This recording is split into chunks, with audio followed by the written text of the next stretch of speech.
this thing on? Okay. I have no idea what the fuck I'm doing.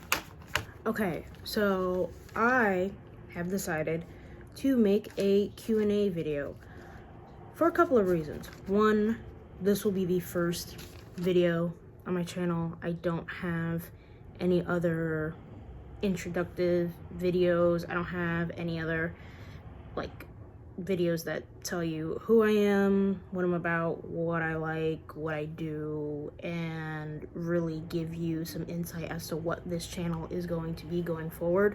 And so I figured a Q&A is a basic, very simple way to do that. Another reason I have, well, me and my podcast partner Vio, if you did not know, by the way, I am 1/8 of the FemSlam podcast, and me and my fellow FemSlam pod member Vio, as well as one of our good friends, shout out Ember, attended Raw and NXT Roadblock at Madison Square Garden a few weeks back. Super fun trip, and we have vlogs coming out for those. However, I didn't want the vlog to be the first video on this channel. And to be quite honest with you, the vlog is nowhere near ready to be posted. That is a lot of footage that me and Vio took.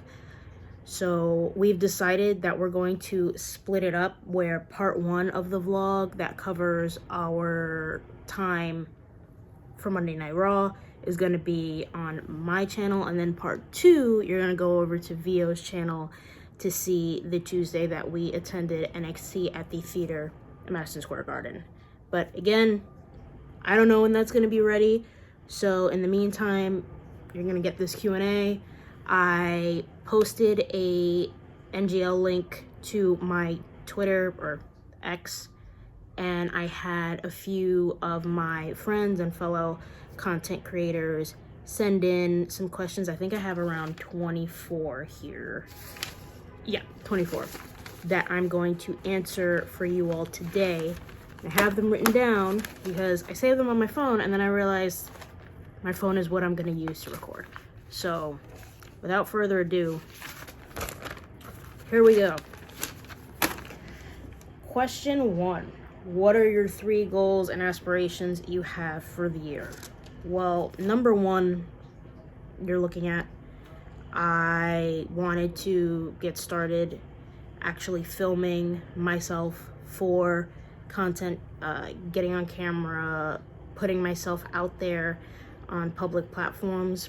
I had started doing some stuff with the FemSlam pod before I became an official member of the podcast. I was a moderator for them, and then I hopped onto the team to do some social stuff and make graphics, that kind of thing, before I was given the opportunity to actually join the team as a pod member. And so now, every now and then you'll see me on the main FemSlam pod episodes, but me and my teammate Vio host the FemSlam B-sides, where we cover stuff outside of WWE as well as some WWE content. So I didn't start really putting myself out there on camera until January of this year. So goal number 1 is kind of ticked off already. Very happy with the result and, you know, what we've been able to achieve so far, and just the confidence that I've gained. While we're not 100% where I want to be in terms of confidence being on camera, seeing myself and hearing myself on camera, we're definitely a lot further along with that than we were in previous years. So yeah, goal number 1, actually get myself to get on camera and make content. Goal number 2 is to finally get my dream setup. While this channel is going to be predominantly wrestling content, I also do want to make content that has to do with gaming. Those are my 2 greatest loves in this world. It is wrestling and video games. I want to make this channel somewhat of amalgamation of the 2, but I do not have the setup in order to bring that kind of content to you all yet. So hopefully by the end of the year, we can change that.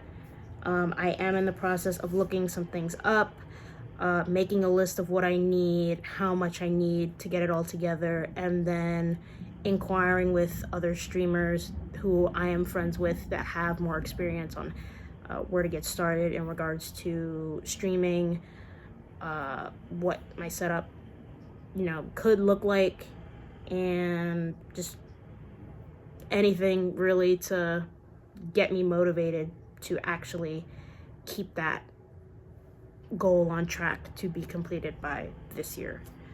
And number 3, I'd say, is more so a goal that is mental, I guess, but it's to learn how to live in the present, live in the moment. I and a lot of others spend so much time focusing on the future or what's down the road, similar to what my previous goal was, and I don't take enough time to really just be present in where I am at this current stage of my life and what I'm accomplishing right now.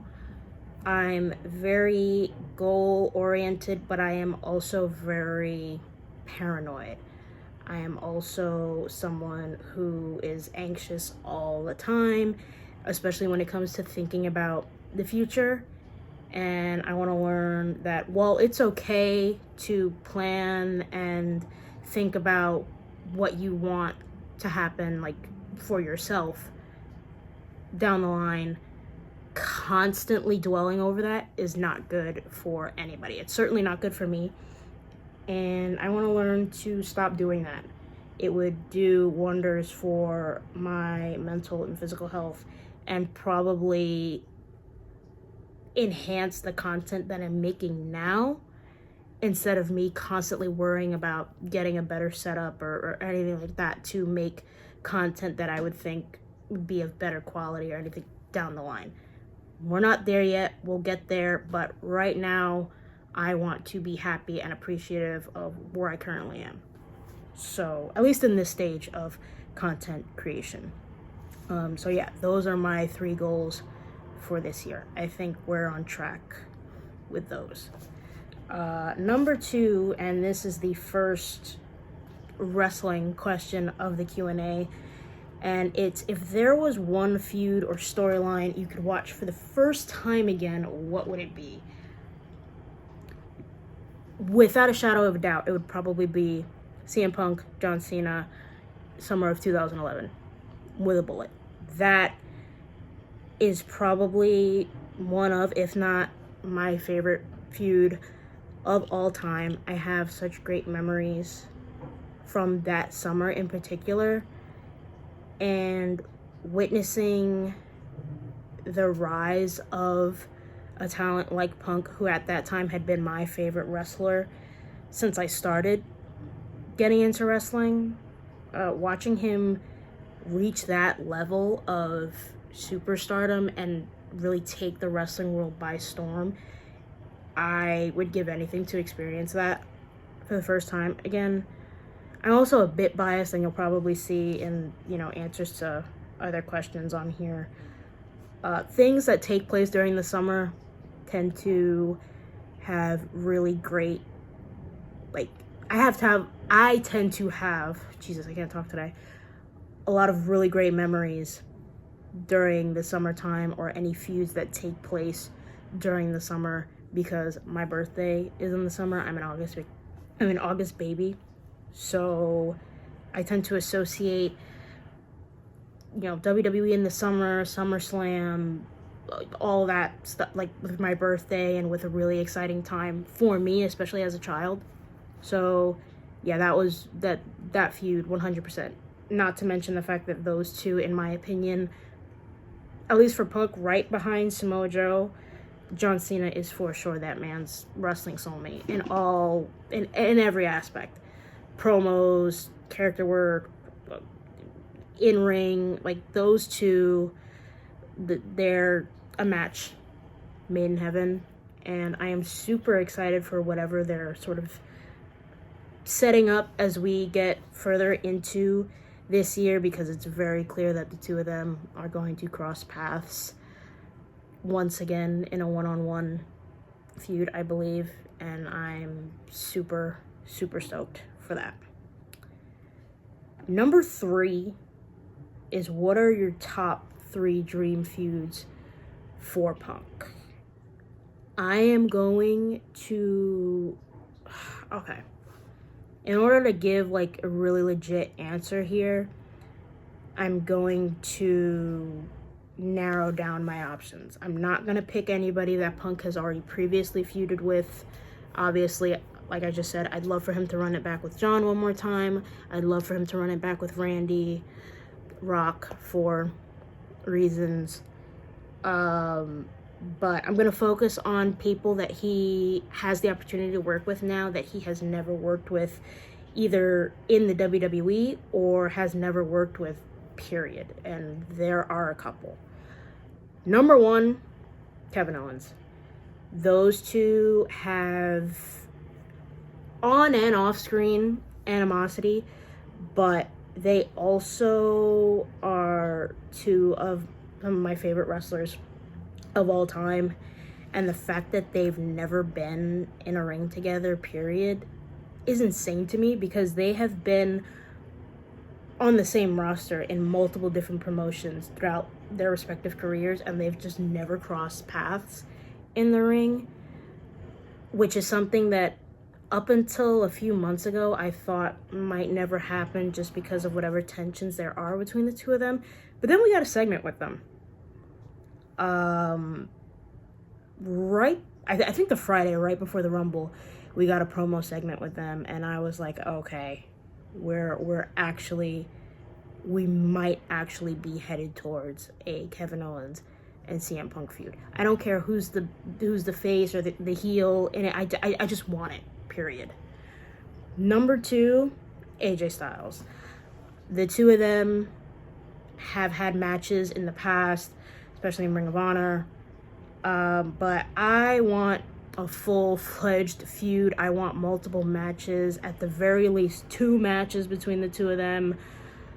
Yeah, I need it. And the fact that we haven't gotten it yet is kind of crazy. I'm at the point where I'm getting a little exhausted with Punk's current run in WWE. Not that it hasn't been good, but I want to see him work with new people. Ever since his return, it's been a revolving door of Drew, Seth, Roman. And I'm hoping once WrestleMania is over and done with, at the very latest Backlash, we can move on. We can move on to a Dominic Mysterio, Cody Rhodes, John Cena, AJ Styles, Kevin Owens, literally anybody else but those 3 that we constantly see him having to deal with every single week. The Drew feud was great. The initial few months of the Seth feud was great. It's kind of dragging at this point, especially because, at least on Seth's end, the reasons for hating Punk, it's just we're reiterating ourselves over and over. We're not bringing up anything new or intriguing. And the Roman side of it, it's very much like a custody of Paul Heyman thing. There is actual, stuff that between Roman and Punk, especially like behind the scenes off screen, that they can get into. Whether or not they choose to do that, I don't know. We'll see what happens. I'm filming this on a Thursday. Tomorrow is SmackDown, where they have the contract signing. We'll see where that goes. Punk teased getting into some of that this past Monday in his promo. So again, we'll see. I'll give it time, but I'm ready for him to move on from those 3. And then I guess my number 3 for dream feuds, if I'm sticking with people that Punk has yet to feud with, I'm gonna say Gunther. I have been wanting him to have a match with Gunther for the longest, and they teased it a couple of times. They had Punk go out there shortly after his strap match last August with Drew and call out Gunther, and then it went nowhere because they continued the feud with Drew. Gunther continued his feud with Damian Priest and now Jey Uso. Meanwhile, Punk and Gunther have had matches together, but on house shows, which, by the way, if you haven't seen either of those matches, especially the steel cage match that they had on the holiday tour, please go watch it. It's awesome. Yeah, I really need those two to work together on screen. Please, Triple H, give it to me. I'm begging you. Please. I want it so bad. Is it going to be for the title? I don't know at this point because it's seeming like Gunther's going to drop the belt at Mania, but who knows? Fingers crossed, maybe. I don't know. Oh, I'm probably going to get in trouble for saying that. Let's move on. Number 4, what inspired you to become a wrestling content creator? I have always thought about the idea of making content on social media for ages. I thought about doing like just strictly gaming content for a couple of years before I fell in love with wrestling again, but coming back to it and sort of starting to be more present on TikTok, I found who are the people who are now my team members on the FemSlam podcast. I found Aisha first. And then after interacting with her on several occasions on her videos, and then joining the lives that she started to do with, our other team members, Janae and Clarissa and Meg and Haley, I became a very frequent member in there. So they made me a moderator.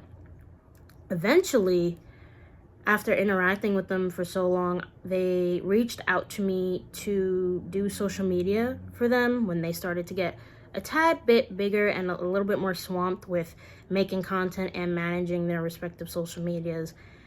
And this is around the time where VO came into the picture. And then me and VO were invited to a meeting and essentially asked, like, hey, we want you guys to help with socials and everything, but we were also thinking, since you guys watch more than just WWE, would you guys like to do the FemSlam B-Sides podcast where you guys can talk about some NXT stuff, AEW, as well as some WWE, whatever other promotions you want to talk about, since none of the other members of the podcast watch anything really outside of WWE, at least not to the extent to where they can make content about it. And I was blown away, and me and Vio jumped at the opportunity. But I wholeheartedly believe, and I give all the credit to those ladies and Vio, I would not be doing what I'm currently doing right now if it wasn't for them. They have cultivated a space in a community that I truly never thought could exist in the IWC. And if you don't know what that stands for, it's Internet Wrestling Community. And I say the word community very loosely because this can be a very tumultuous environment, especially if you're not a dude, basically, especially like a cis white guy. This space is not the most inviting. But for women and non-binary individuals to find a space where your opinions are encouraged and taken seriously, and you can just have fun and just, like, the lives initially when I was joining as somebody who was just supporting them felt very much like FaceTime calls. And I don't think I would have become as motivated and comfortable and confident in regards to making content, especially about wrestling, if it weren't for those individuals. And now, I mean, I was about to say 6 other individuals, 7 including myself, and now we're a team of 8 because we continue to expand. Shout out Mads, who just became a member of the podcast. But yeah, like, I give all the credit in the world in regards to inspiration to all of them, especially Aisha, because Aisha's the one who started all of this and really made it possible. So I think, you know, obviously I had my own aspirations, and I definitely had things that I was passionate about and that I could talk about at length like I am now. But everybody needs that push, and Aisha, Clarissa, Janae, Haley, Megs, Vio, and Mads definitely gave me that push. Number 5, which characters in wrestling do you find more interesting? Baby faces, tweeners, or heels? This is going to be I'm gonna cheat. I'm gonna give 2 answers, and I'll explain why. I'm gonna give a little bit of the edge to heels because I've always been a heel kid. The first 2 wrestlers that I ever became obsessed with when I was like 4 or 5 years old, so that's around like 2006, 2007, were CM Punk and Edge. Like, I have always gravitated towards the villain, towards the bad guy, even in stuff outside of wrestling. Like, my favorite characters as a kid, I mean like toddler, Venom, Megatron, Darth Vader, like all iconic characters, iconic villains in pop culture. Like, those were always my favorite, to the point where I, as a child, was gifted like a baby and a stroller, what like either for a birthday or Christmas. I was also gifted action figures from the first few Tobey Maguire Spider-Man movies. When I tell you, I like took that baby and like tossed it to the side. I took the Venom action figure that I still have to this day. It's like right over there on display. Took the Venom action figure that I had, swaddled it like a baby, put it in the carriage, and that's what I used to push around when we would go out. The looks that me and my family would get, absurd. But I was always a fan of the villain. And so that translated into wrestling. I love a dirtbag heel. I love a piece of shit heel so much. And I'm getting really tired of the heels that we have nowadays, like in WWE, AEW to an extent, where it's the justified heel. Sometimes I just want you to be a piece of shit for the sake of being a piece of shit. I miss the times where you're just evil just because you're evil. I really do. On the flip side of that, however, I do really enjoy tweener characters. I love characters that cannot be shoehorned into a specific label of babyface or heel, because to me those characters are the most human, they're the most realistic, and they're the easiest to relate to. We all as human beings have a good side and a bad side. We have our good moments and our bad moments. We make good decisions and we make mistakes. And I think tweener characters showcase that, and that's what makes them so lovable and so compelling. And I think they also create good dynamics with the audience as well, because you can sort of get a different reaction depending on what city you're in based on, like, you know, being a tweener. Crowds are for the most part divisive when it comes to a lot of tweener characters. Some people really vibe with them, and then some people don't. And you ask people why, and everyone's answers are different. Everyone's perspectives are different, and that's because everyone's perspectives on life in general and people and the choices that we as humans make are different. Nobody thinks the same way. Nobody has the same opinions on everything, especially when it comes to, life and human behavior. So tweeners definitely are the most compelling to me, but right behind them, heels, for sure. Number 6, aside from wrestling, what are some of your other interests and hobbies? I mentioned towards the beginning of this video that I am an avid gamer. I love video games. I play pretty much anything and everything as long as it piques my interest. I play it. I also am an avid reader, specifically for sci-fi, fantasy, and horror books. I draw, or I used to draw. I plan to get back into that very soon. I'm also a huge nerd. I love comics. I love collecting. I was a huge Marvel or MCU fan back in the day, not so much anymore.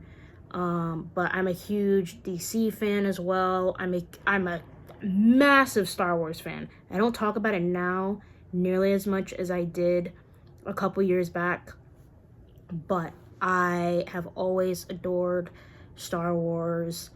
There's a lot of things that I like and am interested in, but I guess the top 2 would be wrestling and gaming, as I said before. But again, I have so many other interests and so many other collections of things. Behind this camera is a bookshelf full of books. Majority of them I have not gotten to yet, because if you're a book reader, oftentimes you're buying books more than you're reading them. That's a conversation for another day though. But yeah, those are probably reading, gaming, and wrestling. Consuming it, talking about it, analyzing it, all that good stuff. Number 7, if you ask this, please let me know who you are. The questions came in anonymously. I have a few guesses, but number 7 is one meal you would eat for the rest of your life if you had to. Ironically, this meal is currently on the way to my house. I have my mom bringing it to me, but for sure, dumplings. I am obsessed with dumplings. I'm obsessed with anything starchy, doughy, anything like that. I love it. But steamed pork dumplings, vegetable fried rice, sesame chicken, and then if I'm getting this from somewhere that makes good sushi that I like and that I trust and that is safe for me to get sushi from, because I'm allergic to shellfish, I will get a spicy tuna roll, and then I douse all of that in soy sauce. That is my favorite meal on God's green earth. I could eat it every day, 3 times a day for the rest of my life. I'd probably turn into a blimp, but yeah. And I'll add a can of Pepsi to that too. A crisp can of Pepsi. I'll give an honorary mentions and say just a plain cheese pizza doused in garlic powder and a can of Pepsi. Those are my go-to, for sure. Anyway, number 8. What was the first game that made you fall in love with gaming? So I'm gonna give 2 answers for this, because I have a game that made me interested in wanting to start gaming, and then I have the game that actually made me fall in love with gaming. So as a child, I grew up with a dad who was an avid gamer, specifically PlayStation.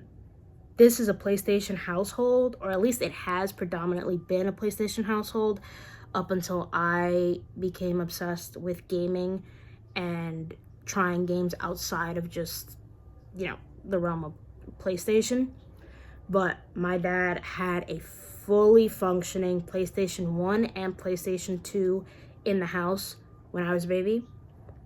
Eventually, the PlayStation 3. On those, I remember seeing him play a lot of military games. So he played SOCOM and he played Call of Duty.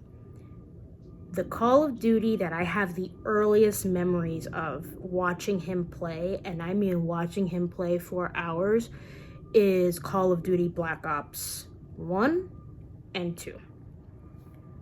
I would sit on like a couch cushion that we used to have in the house back in the day while he sat on the couch with his friends from work for hours playing round after round after round of Call of Duty Black Ops, specifically zombies.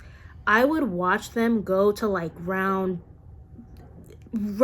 80, and I was obsessed with watching it. I had nightmares that you wouldn't believe, but so much so that my mom on multiple occasions almost banned me from watching him play. But I remember watching him play Call of Duty Black Ops all the time, and it made me want to actually get involved and play with him. Obviously, I was way too young to do that, but there were times where before I was allowed to like touch the consoles or anything on my own, when he would go to work, I would turn on the console, get on Call of Duty, and I would sit in the original Call of Duty Black Ops Zombies menu for like a good 20 minutes, like scared shitless, listening to like that creepy ass music, gearing myself to actually hit play. And then I would finally do it, and I would never get very far. I'd at most probably make it to like round 5 on most things and then die.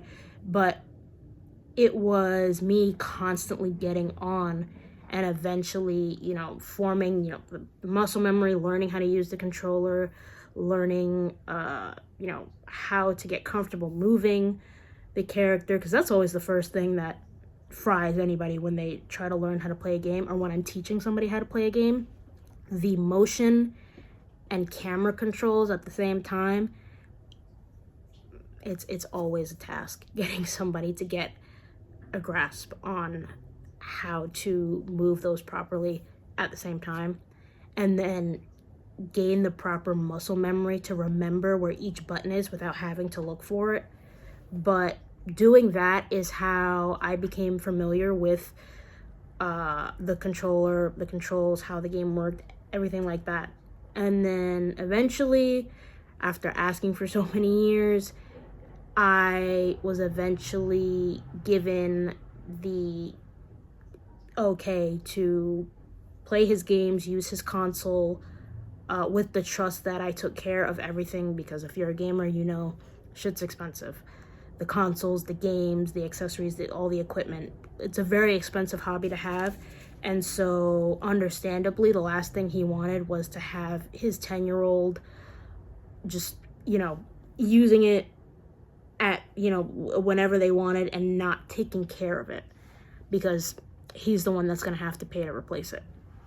So once I got the okay, I think the first game that I ever asked for and purchased, or was purchased that Christmas, was the Batman Arkham games. And those are the games that I'm going to say actively made me fall in love with gaming. So Call of Duty Black Ops 1 and 2 are what made me get interested in wanting to pick up video games. The Batman Arkham series is what made me fall in love with video games, and what made me continue to be an avid gamer, well into my 20s, and I probably will be for the rest of my life at this point. Number 9.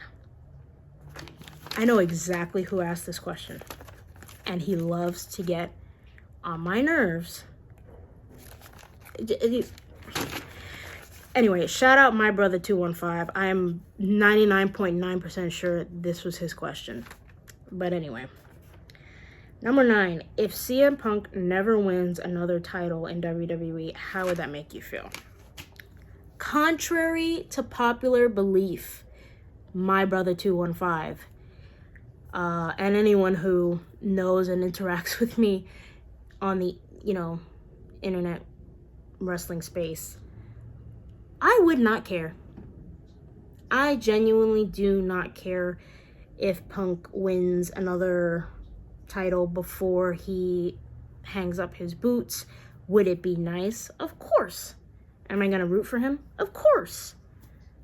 But that's not really the goal. The goal, I interpret the goal for this run based on the way that he's spoken about it is just to end his career the right way. Rewrite his legacy, mend fences, and genuinely fall in love with wrestling again, which I think is what has happened. He seems so much happier now and at peace. He no longer has that chip on his shoulder that he had before. He no longer cares, so much about his spot or killing, but borderline killing himself to reach a certain point. He's just having fun and making the most of the final years of his career. And of course there's some boxes that he and fans want him to check off. Main eventing WrestleMania. I mean, like, we and he talk about that ad nauseum. I mean that as in, like, his fans.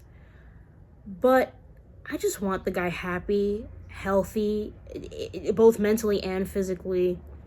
And I want him to have fun.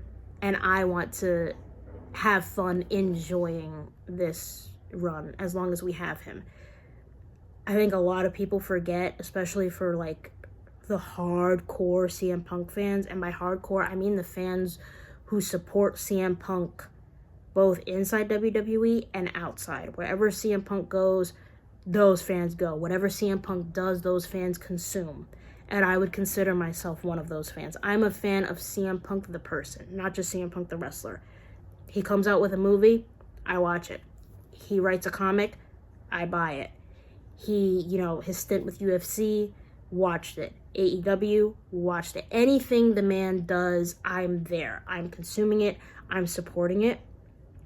And for a good 7 years, I thought I was never going to see that man wrestle again. And while I just explained that I am a fan of his other projects and was definitely supporting them, I can't forget that I initially fell in love with Punk because of wrestling. And wrestling was so hard for me to enjoy once he was no longer a part of it, because I wouldn't have been a wrestling fan in the first place if it weren't for CM Punk. And there were a good 7 years where I thought I was never going to see this man wrestle again. And that was heartbreaking. Even more so, I thought I, at the very least, was never going to see him in WWE again. Which isn't that big of a deal in retrospect, because once he started wrestling again, when he signed with AEW, I was like, okay, cool. Like, I get him wrestling. I get him on my TV on a week-to-week basis. Awesome, cool, I'm there. But seeing him in WWE definitely makes me feel nostalgic, and it makes me just a tad bit happier, not out of tribalism, but because Punk in WWE is what I fell in love with in the first place. And seeing him in WWE makes me feel like a kid again, because my entire childhood was Punk in the WWE. And so having that feeling in my early to mid 20s, especially when I thought I was never going to experience it again, yeah, I 100%, I'm super happy with everything that's transpired since he came back at Survivor Series a year and a half ago. And so to round this off and move on to the next question, yeah, I don't care if he never wins a title again. I just want the guy happy, healthy, having fun, and in turn, I can have fun watching him knowing that he's happy, healthy, and having fun. Number 10, okay, this is nothing to do with wrestling, nothing to do with gaming. It's top 5 favorite albums of all time. This is really hard. I'll say number 1 is...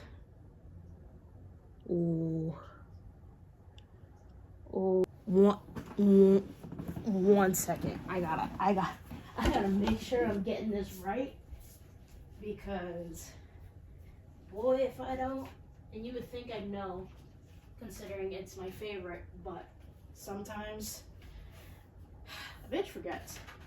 Okay. Here we go. Number 1 favorite album of all time. Songs from the Big Chair by Tears for Fears. Tears for Fears might just be my favorite band of all time. I adore their music. For sure, my favorite song of all time is Head Over Heels by Tears for Fears. 1000%. Number 2, I'd probably say Thriller by Michael Jackson. I grew up in a... This is, to this day, Michael Jackson household. So that's definitely number 2. Number 3, Paramore Self-Titled. That album got me through Punk's initial departure from WWE. I actually found that album because of Punk. I had known about Paramore for a while, and obviously like Decode and Twilight and all that, but I had never avidly listened to them. And I remember one day he like tweeted to listen to both albums.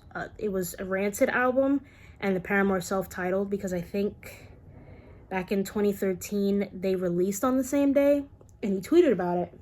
And this was around the time of my life as a child where everything that he liked, I thought I had to like just because he was my favorite wrestler. Very childish things. Like, I changed my favorite color, my favorite food, and all of that.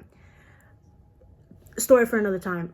But he had mentioned the Rancid album that came out that day. Can't remember the name. I'm so sorry. But he also mentioned the Paramore Self-Titled album. I listened to that album on repeat for like a good 2 years. I still listen to that album regularly, but that's for sure, I feel, in my opinion, their best album. Period.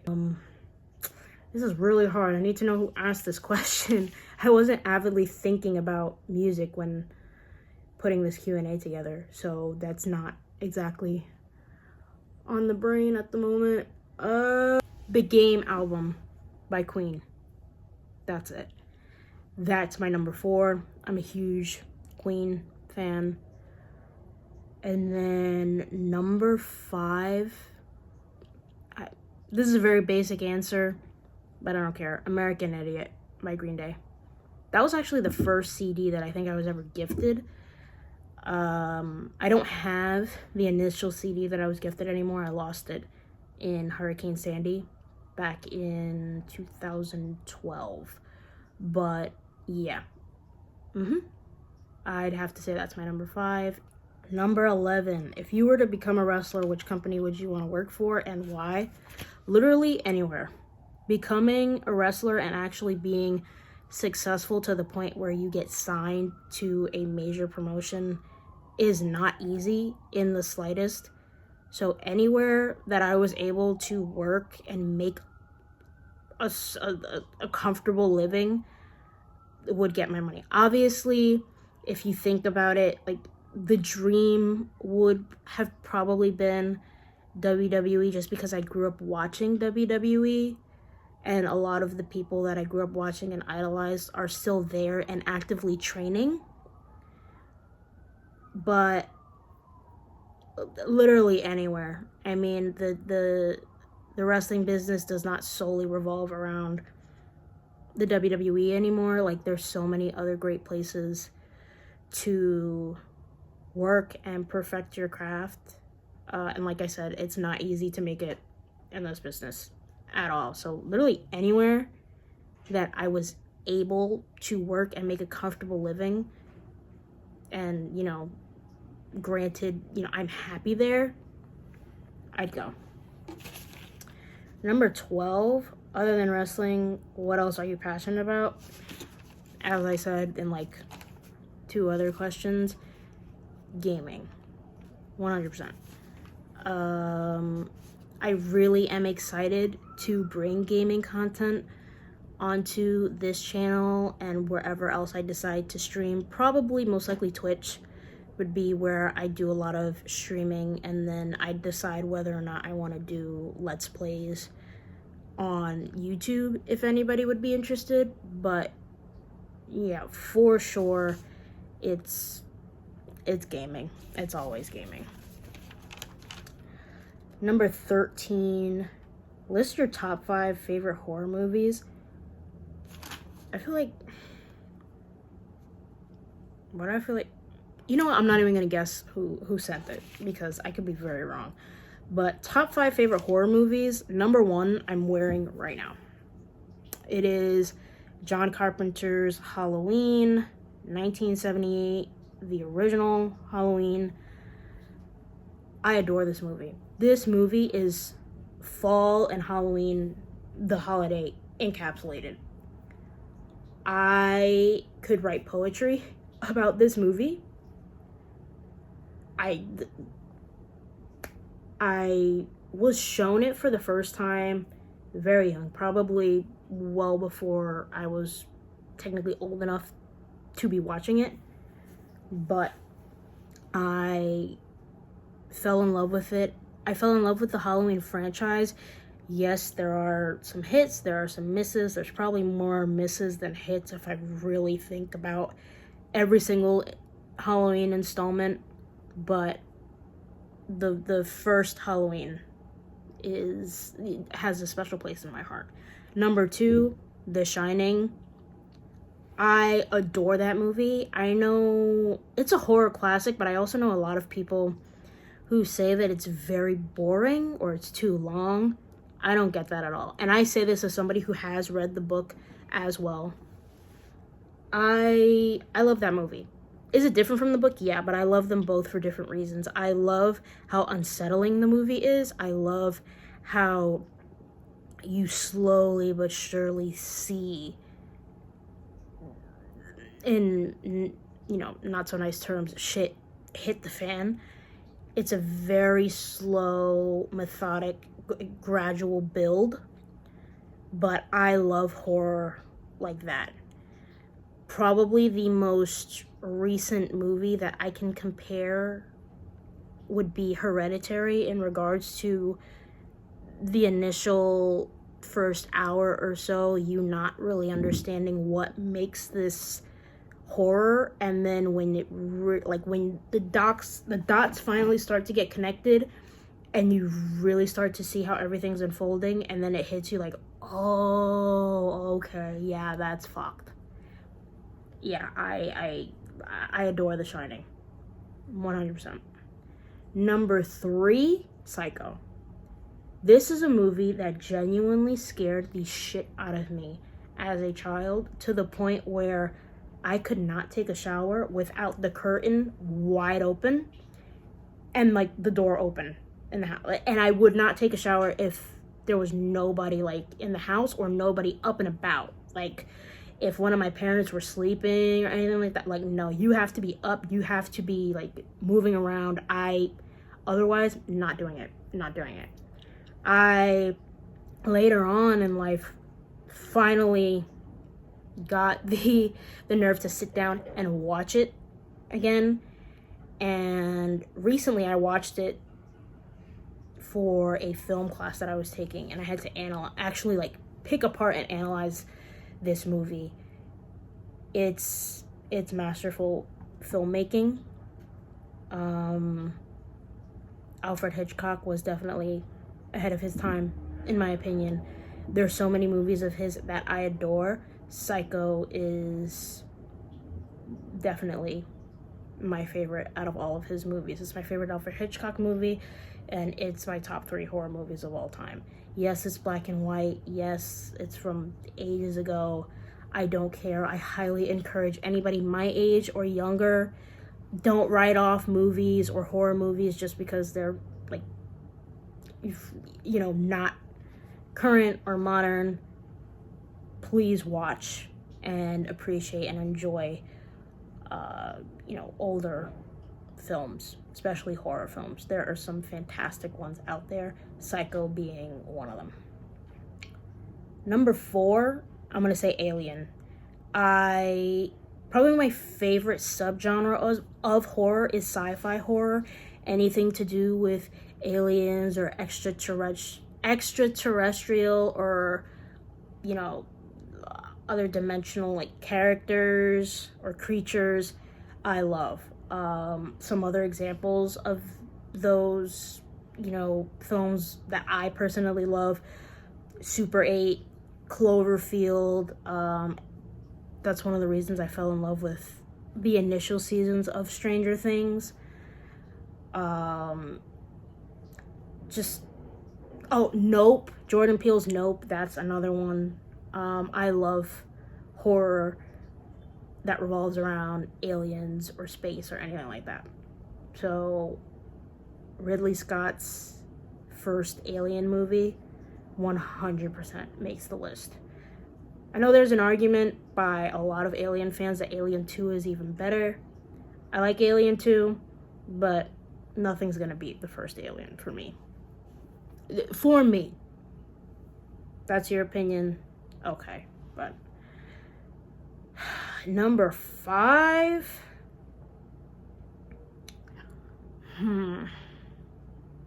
Probably American Werewolf in London. And I say that because the whole point of horror movies is to genuinely terrify you. That movie terrifies me. Werewolves terrify me. Werewolves are probably the first thing, or the first like paranormal horror-esque creature that I ever developed a fear for as a child. Werewolves scare the shit out of me. Even to this day, I can watch them, but they make me uncomfortable. And the transformation scene in this movie is so long and drawn out, and you can hear every moment of that transition, every stretch of skin, every crack of bone. It is horrifying, and that's what horror is supposed to do. So I have to give that movie its props. I do. It's an excellent film. It's probably one of, if not the best werewolf film of all time. Yeah.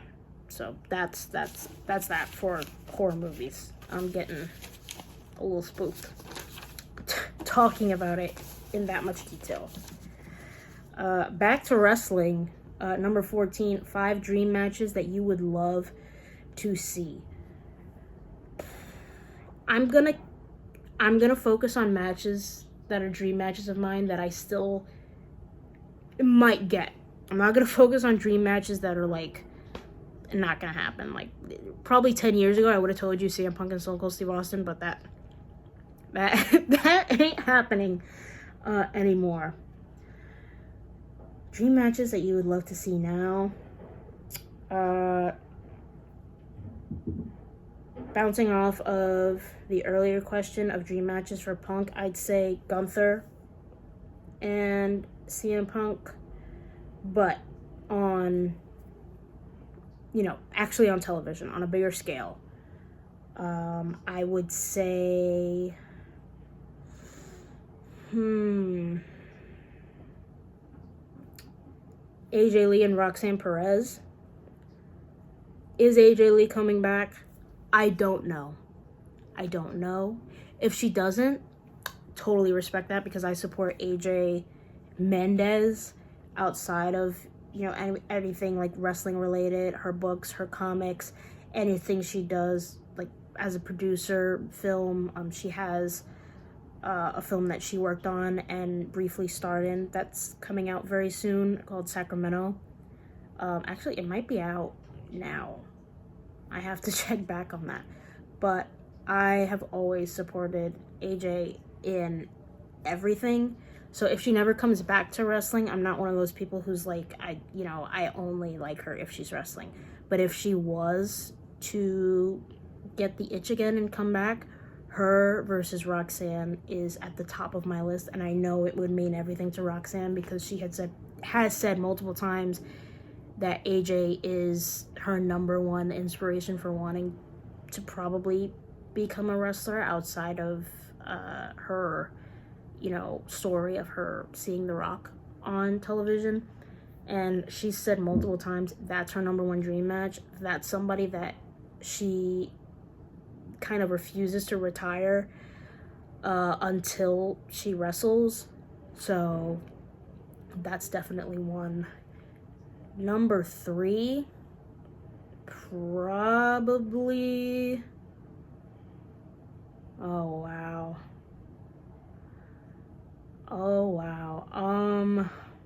I'm trying to think outside of WWE, because I do watch AEW.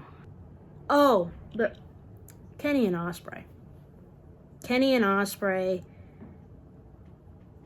where they both are at currently in their careers. I want to see it. I believe we're building to it. I think that's an all-in match.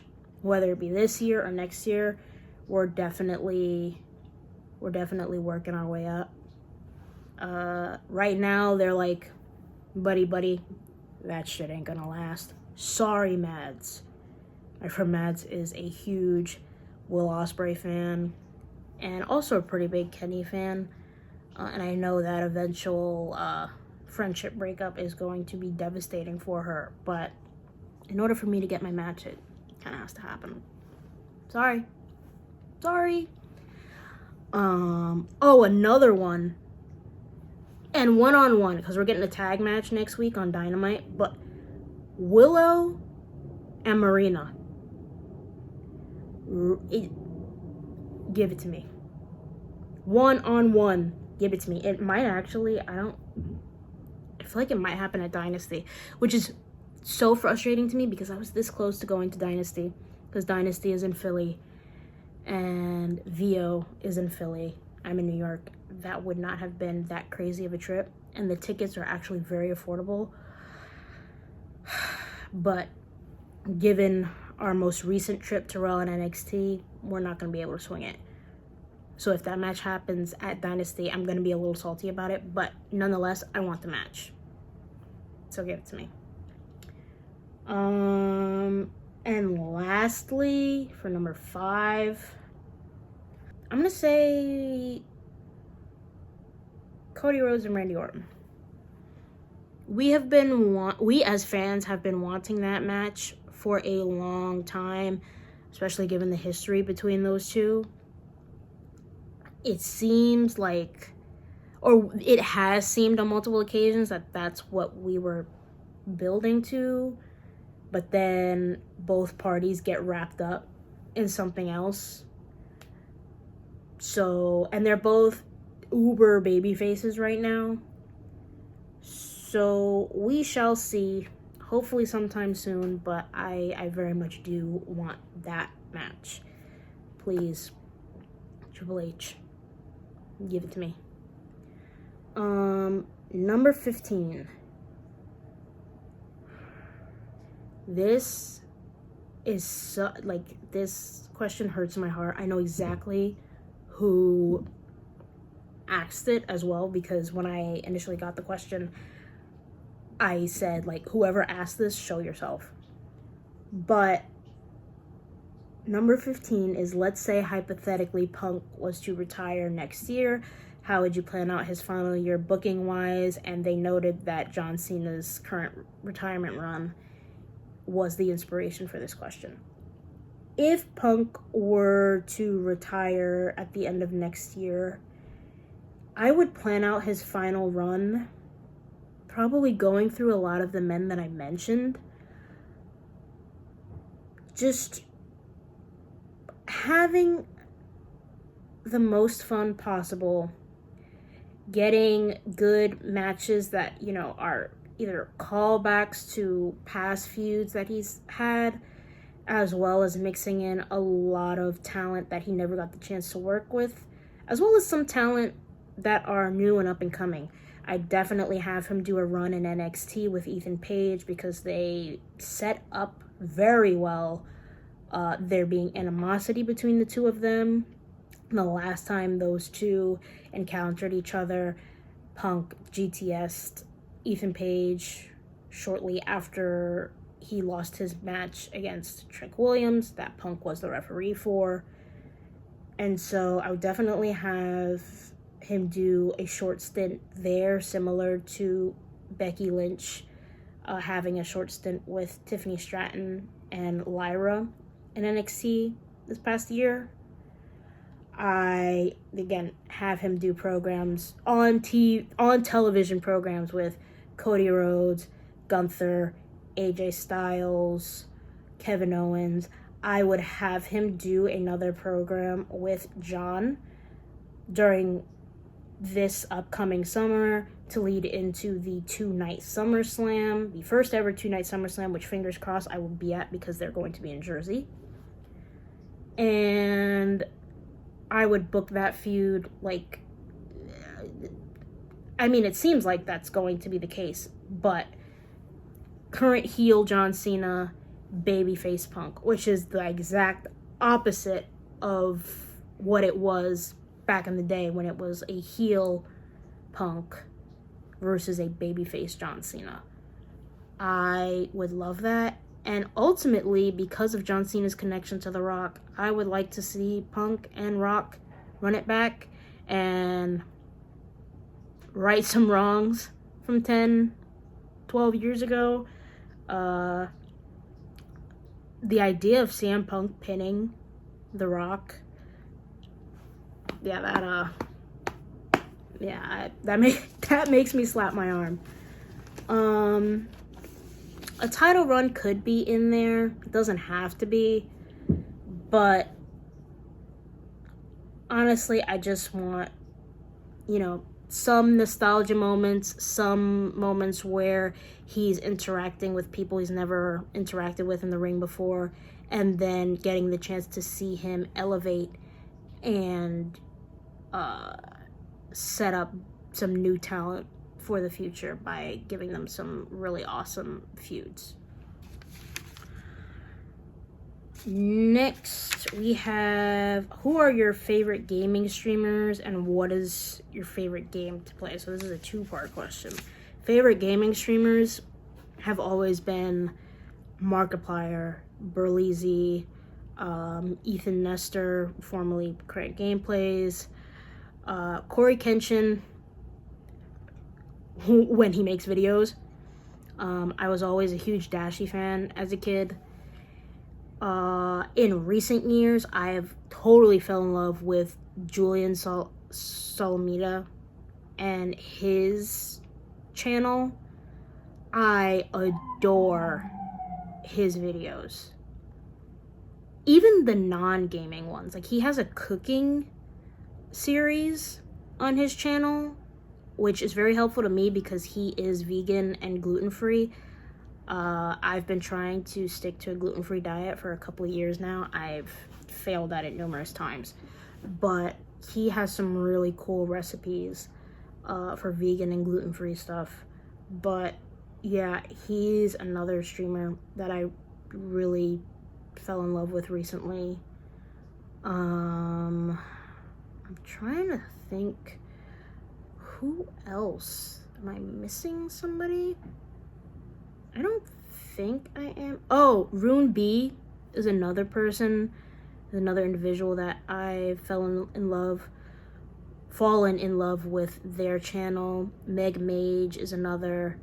I watch a lot of gaming streamers and YouTubers.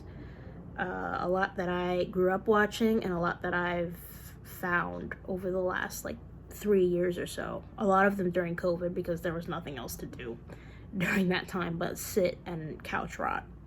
So, and then my favorite game to play, Resident Evil 4 Remake. Or at least that's been the case since it's come out. I have, between my console, my PlayStation, and PlayStations at like family members or friends' houses, have probably accumulated over 500 hours on that game. And that's a single player game. Like, that's a campaign. That's not a live service, like online game. And I have well over 500 hours on that. I still haven't platinumed it either. Well on my way to. I think I have like less than 8 trophies left to get for it. But yeah, that game, that game has my heart. I adore the Resident Evil franchise in general. Is like in my top 3 favorite video game franchises of all time. But that RE4 remake, masterful. How did I get into gaming? Similar to how I answered a previous question, I grew up watching my dad game, and then eventually when I was old enough to start gaming on my own, and his trust and permission, I started playing games like Batman Arkham. I played games like Call of Duty. As I said, I found games like Doom 2016, Dark Souls. I'm like looking at my catalog right now. Like everything. Last of Us, Red Dead Redemption. My goodness. God of War. Just anything I can get my hands on or pique my interest in the slightest bit, I gave a try. I figured out what types of games, really piqued my interest storyline wise. The style of games that I particularly enjoyed or was good at. And it just, the passion and love for it continued to grow. And then I saw people actually making careers out of this, like the streamers I mentioned earlier, and was like, oh shit, like I can kind of do this for a living. Same thing with wrestling and making wrestling content. And so that's how I got into it. Watching people in my family game, wanting to give it a try myself, and then becoming obsessed with getting good at it, and finding, in that obsession with getting good at it, finding games that I found myself becoming really immersed in. And just falling in love with the storytelling medium that video games are. I think that's getting very lost on us in recent years with a lot of TV and film adaptations of video games, especially by individuals who either A, have no interest in sticking to the source material, or B, have no interest in paying attention to or even looking into what the source material was. I think video games or stories in video games were told through the medium for a reason. And games nowadays range anywhere from like 15 to 30 hours. And to try and shoehorn those stories into hour and a half, 2-hour films, or 1 or 2 8-episode seasons that you'll be lucky if an episode is like over 40 minutes, not including beginning and end credits. It really is a shame. And I think a lot of people forget how immersive, impactful, and deep the stories that are told through video games actually are. And so, yeah, that's the level at which I love video games now, and that's how I became a gamer and fell in love with games in the first place. Oh, we're at the final stretch now. Okay. Number 18. What is my favorite PLE of all time? Or pay-per-view. They're called PLEs now. Once again, I'm going to cheat, and I'm going to pick 2 answers. Number 1, the actual answer, is Survivor Series. I've always loved Survivor Series. Some of my favorite moments in wrestling history, especially as a CM Punk fan, have taken place at Survivor Series. Punk's first televised like pay-per-view like debut, Survivor Series. Punk winning the WWE Championship at the Garden and starting his 434-day reign as WWE Champion, Survivor Series, which I got to be present for, and that's a memory that I will never forget. The roof blowing off that place when he won that title. CM Punk returning to the WWE, Survivor Series. So Survivor Series holds a very special place in my heart. And then I'm gonna give an honorable mention to SummerSlam. As I said before, I'm an August baby, and so SummerSlam always happens like the week before, the week of, or at the very least the week after my birthday. And so it's always like a fun time to watch and have like a SummerSlam like birthday celebration. It's always an exciting time. Plus, we've had multiple Summer of Punks, and that's always fun for me as a huge CM Punk fan. If I'm going to pick a specific pay-per-view, like this pay-per-view from this year, it would probably be SummerSlam 2013. The main event of that show with John Cena versus Daniel Bryan, the ending, and then the Punk match with Brock Lesnar, which is my like top 3 favorite CM Punk matches of all time. That pay-per-view is awesome. It really is. My phone ran out of storage.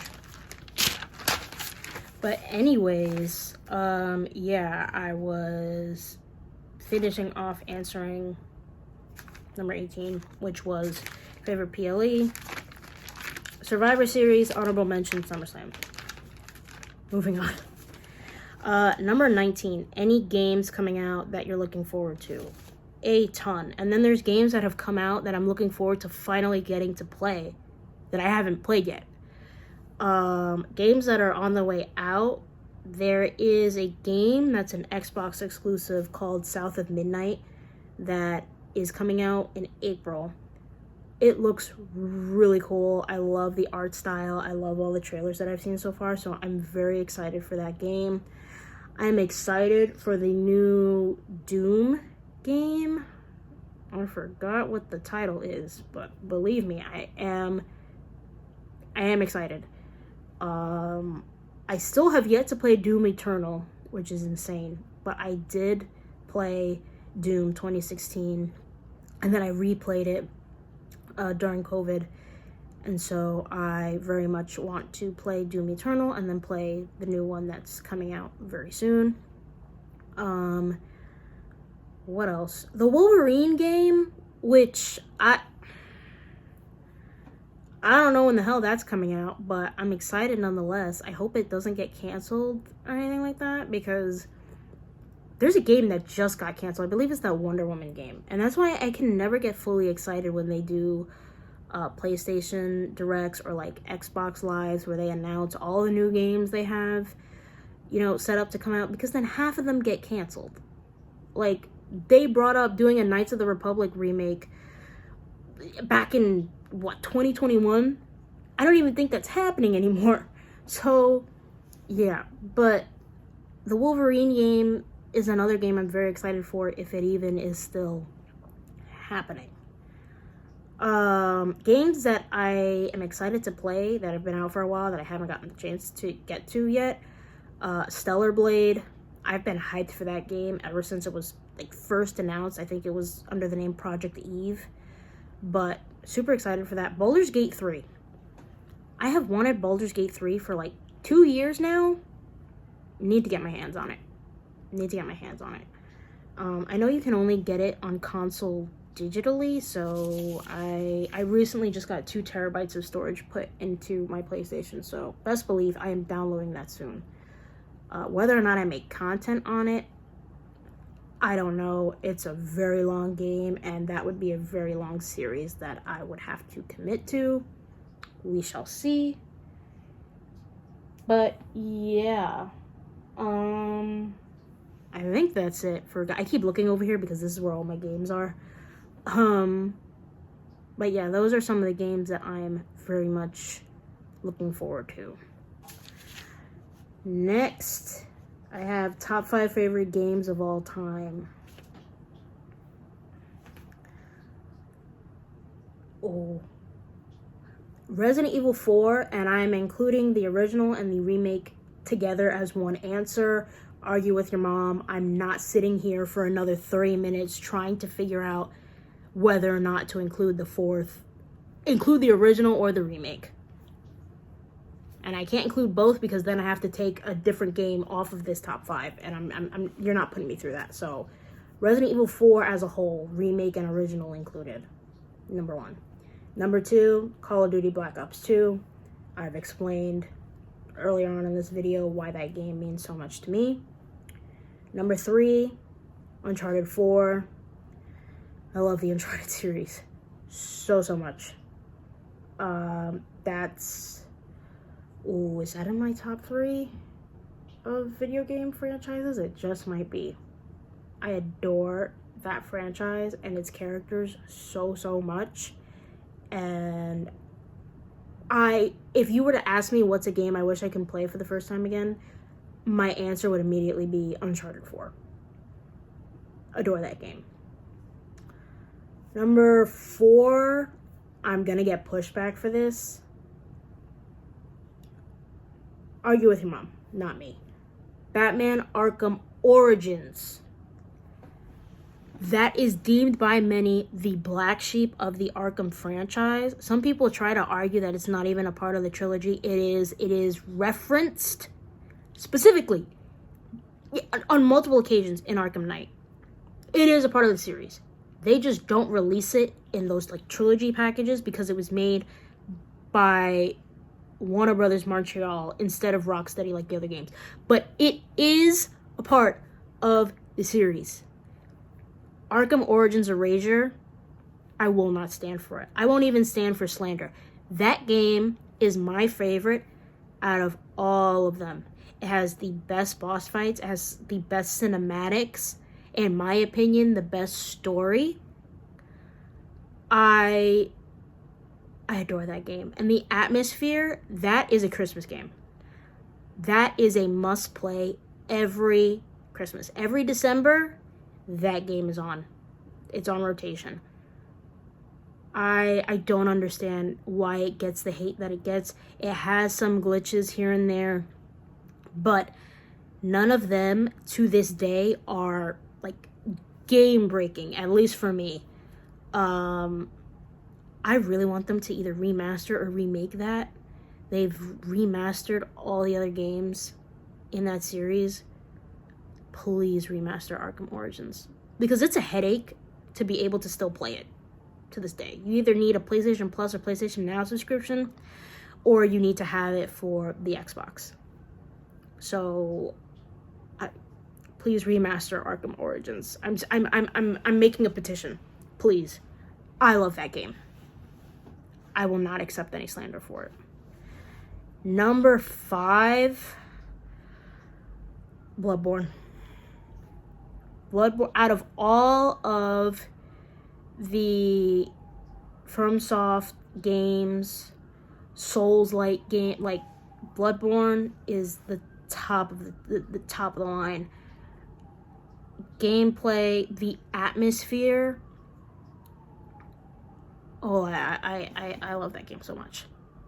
More than, I think the only FromSoft game that came close was probably Elden Ring. But I adore Bloodborne. And there's rumors every few months that they're supposedly like remastering it or remaking it. I don't believe them. I'll believe it when I see it, but even then, like, I'll believe it when it's actually released. But yeah, I love Bloodborne. So, those are my top 5 games of all time. Number 22, any games you're emotionally connected to? Uncharted. The entire franchise. I had known of Uncharted for a long time because I remember it like bits and pieces because I was still very young. My dad playing the first one. But other than that, I never really saw much of the gameplay or played it myself until 2020. COVID hit and everybody was stuck in the house. I was living with my mom, my grandmother, and my cousin, who unfortunately is no longer with us. There was like probably a 6th to 7th month stint where we were all living together. All of us were either elderly or immune compromised, and so we stuck together, and anybody who was frequently still going to work or anything like that did not stay with us. And so we were stuck in the house that entire year. And my cousin was an avid gamer, like just like me, playing game, like on the game every day, 4 hours. And one of the games that, one of the series that he had was the Uncharted games. He had all of them. He had the complete collection of the first 3. He had the 4th game, and he had Lost Legacy. So this is a couple years before they remastered 4 and Lost Legacy and like came out with the Among Thieves, or like recently they came out with a remaster with Lost Legacy and Uncharted 4 together on one disc, but this was beforehand. So he had all the games separately. And in order to, pass time or make the most of our time, stuck in the house during the pandemic, I played a lot of games either with him or games that he had that I had never tried before. Uncharted was one of them. And that's where I fell in love with the game. It would have never happened had he not had them, had he not introduced me to it, had he not helped me get through some of the game at times, had I not helped him get through some parts of that game at times. He was really good at like the shooting and the combat. I was really good at the puzzles. So we helped each other a lot. But now that he is no longer here, that game has like so much sentimental, value to me. I already loved the game. I was in love with the franchise, and I considered it a favorite of mine before he passed. But now that he's no longer with us, that's a game that I look at in a whole new light. And I have so much more love and appreciation for, because of the experience and him being connected to that experience of me initially playing it for the first time. 23. Okay, last two questions. What games are you actively playing at the moment? I just beat Astrobot. And I guess you can say WWE 2K24. I also just got 2K25. I have not booted it up yet, but I'd probably say that's within the next week or two would be what I'm playing for the foreseeable future. And then I have and do want to start playing, I guess this could be an answer to one of the previous questions as well, Lies of P. Have not played it yet. I've had it for like a year. Definitely want to get on that. Yeah, I think that's it. So Astrobot beaten already. Still playing 2K24. Will definitely by the end of the week be delving into 2K25 and Lies of P. And number 24, the very last question. And I think this is another My Brother question as well. Very fitting. I'm sure he'll love that he's closing off the video. What are my goals in this space as a wrestling creator? While wrestling creation is something that or being a wrestling content creator is something that I'm taking on right now, the ultimate goal is to have somewhat of a career in the wrestling industry. Storage got full again, so I'm going to try to answer this as quickly as possible. But again, what are my goals in this space as a wrestling creator? Definitely want to succeed in this space, but the ultimate goal is for this to set me up and somewhat prepare me or open doors for me to have a career in the wrestling space or the wrestling business. There were times in my life where I did want to pursue wrestling, but given my physical health, I don't think that's a smart decision. However, another dream that I've always had is to be a commentator, or at the very least a interviewer or an analyst. Ever since I was a child, while watching matches, I would call spots or shout out, moves, or either as they're happening or as they're getting set up.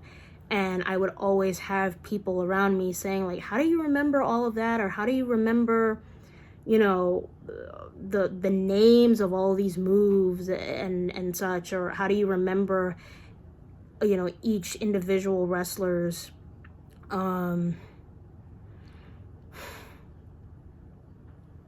don't want to say this word, repertoire of moves. Let's say that. Also, I would get people asking me how we got to certain points and like about story beats, and I would explain that to them as the matches are going on, and that's what commentary does. It's a dream for me to be a commentator. You don't see women in particular, getting the chance to do commentary that much.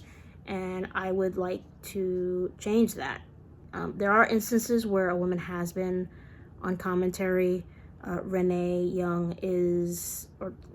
Paquette is now, or was one of those examples.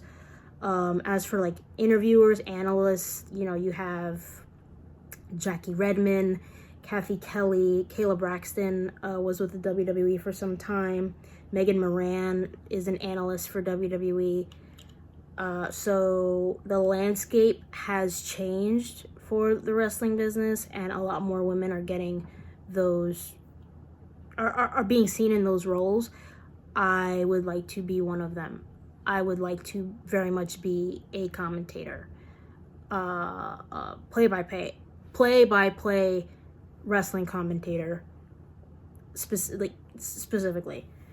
I don't really have the money to pursue any schooling.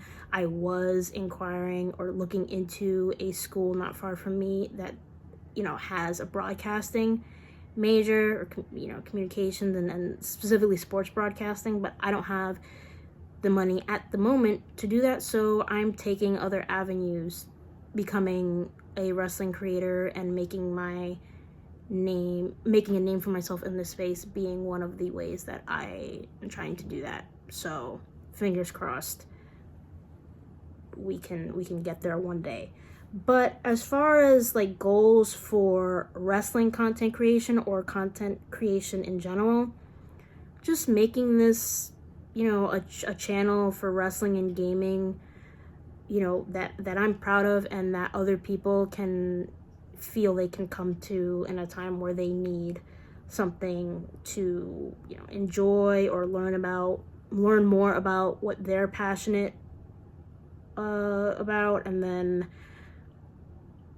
you know, just create a really cool community based off of wrestling and gaming.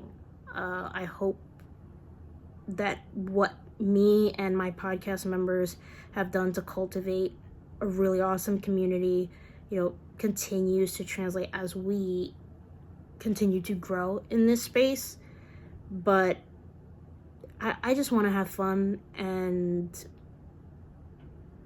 be able to pursue this full time, and we'll see where this gets me in regards to my like ultimate career goals. But I'm excited and proud of myself, which I probably wouldn't be able to admit on many occasions, but I'll pat myself on the back a little bit, because doing this is something that maybe, like, even last year, if you would have told me I was doing this, I'd have thought you were crazy. So, editing Toni here. Yeah, my phone ran out of storage yet again. Still getting used to filming all of this on my phone and making space for these videos going forward. But yeah, those were all the questions that I received. Thank you so much to everybody who took the time to send a question or questions. I know there were a few of you who sent multiple. And yeah, let me know if you want me to do another one of these. Let me know if you have any ideas for, you know, the type of content you want from me in regards to wrestling, gaming, both. Yeah, I'm open to doing anything and everything. I'm super excited to post this and sort of get things going on this channel. And yeah, look out for part 1 of the NYC, MSG, and NXT vlogs on my channel coming very soon. And part 2 will be on Vio's channel.